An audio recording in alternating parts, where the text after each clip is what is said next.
ஆமாம் ஆமாம், இந்த வாரம் அமையிற மாதிரி தான் இருக்கு. கண்டிப்பாக முடிஞ்சிரும்னு நினைக்கிறேன். நல்லது மாப்பிள்ள. அப்போ பாப்பா கல்யாணத்தில் சம்மதம் தானே? எந்த பொண்ணு மாமா எடுத்தனே கல்யாணத்துக்கு சம்மதம் சொல்லியிருக்கா? இவன் மட்டும் சொல்லிடுறதுக்கு இவளுக்கு ஒரு கட்டத்தனமா படிக்க போறேன்ட்டு தான் பெண்ணாத்திக்கிட்டு இருக்கா. ஐயே, அதெல்லாம் நம்ம குடும்பத்துக்கு சரிப்பட்டு வராதே மாப்பிள்ள. இப்போ வேணான்னு சொல்றவ கல்யாணத்துக்கு அப்புறம் அதெல்லாம் வாழ பழகிக்குவா. நம்மளுக்கு ஒரு கடமை முடிஞ்ச மாதிரி இருக்கும்ல. அதுவும் சரிதான். ஒரு நிமிஷம் அம்மா கூப்பிட்றேன். ஏங்க, எதுக்குங்க வண்டியை நிறுத்துனீங்க?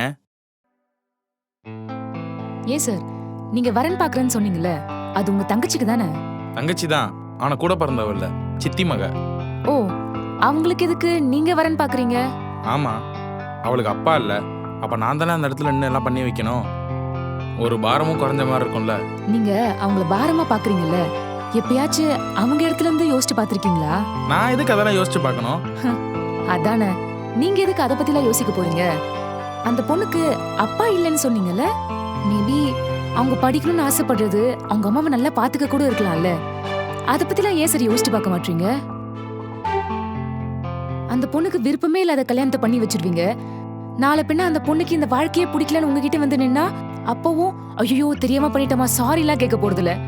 இதான் உன் வாழ்க்கை, நீ இப்படிதான் இருந்தாவணும், உனக்கு தான் பொழைக்க தெரியலன்னு சொல்லிட்டு அப்பவும் அந்த பொண்ணை தான் குத்த சொல்ல போறீங்க. எப்ப சார் நீங்க பண்ண தப்ப ஒத்துக்க போறீங்க? எனக்கு அம்மா அப்பா கிடையாது சார். இப்பவும் என் மாமா ஒருத்த எனக்கு கல்யாணம் பண்ணிக்க டார்ச்சர் பண்றான். நானும் இதெல்லாம் மீறிதான் எப்படியாவது ஒரு பொசிஷன் போயிட மாட்டோமா, நம்ம நல்லபடியா வாழ்ந்துட மாட்டோமான்னு போயிட்டு இருக்கேன். ஒரு பொண்ணு கல்யாணம் வேணும்னு சொல்றானா அதுல 1000 அர்த்தம் இருக்கும் சார். இவ சின்ன பொண்ணு, இவளுக்கு எங்க விவரம் பத்த போகுது? இவளுக்கு ஒரு கல்யாணத்தை பண்ணி முடிச்சா நம்ம கடமை முடிஞ்சிரும்.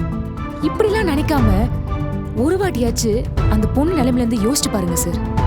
அப்படி யோசிச்சு பாத்தீங்கன்னா எந்தவித தப்பான முடிவும் எடுக்காம சரியான முடிவா எடுப்பீங்க. மன்னிச்சிருமா, உனக்கு தோணு கூட எனக்கு தோணாம போயிடுச்சு பாத்தியா. இனிமேல் அவளை கட்டாயப்படுத்த மாட்டேன். ஏன், நானே அவளை படிக்க வைக்கிறேன். சந்தோஷம் சார்.